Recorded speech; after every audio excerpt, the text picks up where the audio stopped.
Today, February the 13th, is the 110th anniversary of my grandfather General Aung San's birth.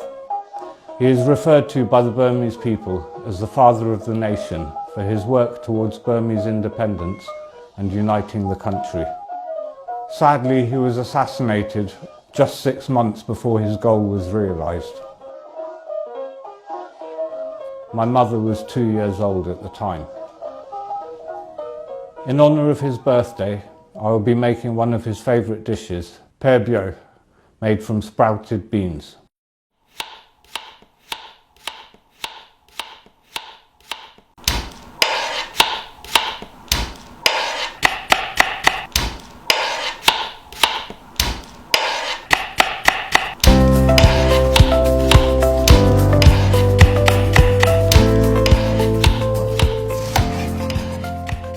Today I will be cooking this dish with some fried onions. You do not need to have fried onions with this dish, but lots of people like it this way, and it's something that can make it a little bit more interesting. Otherwise, it's a very simple dish which I don't really need to do much cooking for, since phở bio is actually a dish which requires some preparation in advance. You need to soak the beans for few days and then boil them for a long time, or put them in a pressure cooker. And I'm not going to show you how to do all of that today.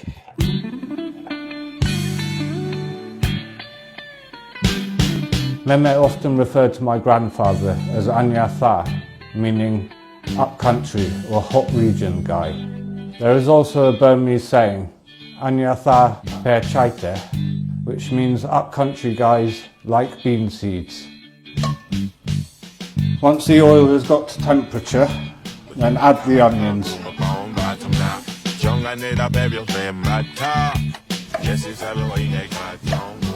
You want to take your time cooking the onions, because this is going to go golden colour without getting burnt.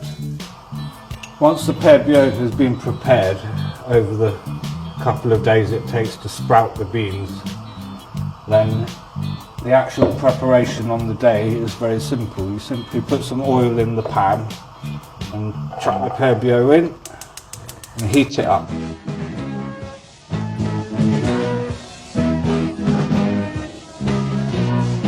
Revered as the architect of modern Burma and a national hero, a martyr's mausoleum was built at the foot of the famous Shwedagon Pagoda in Rangoon, the country's capital. And the 19th of July was designated Martyrs' Day, a public holiday. There is a famous note in my grandfather's handwriting to my grandmother Daw Khin Chhi, which is displayed in the House Museum, saying, Chi phở bio ne nan bia ya yin sa chinde, meaning, Chi, I would like to eat boiled beans and flat naan, if possible. In Burma, we would traditionally eat this dish with nam bia, which is actually an Indian bread. And it's a bit hard to get hold of nam bia in England, so I use a different Indian bread. I like to use paratha.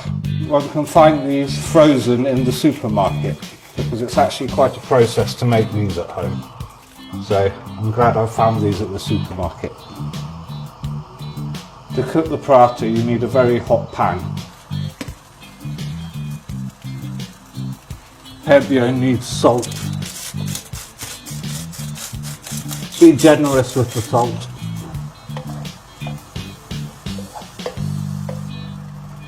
At this stage, I throw the onions back in.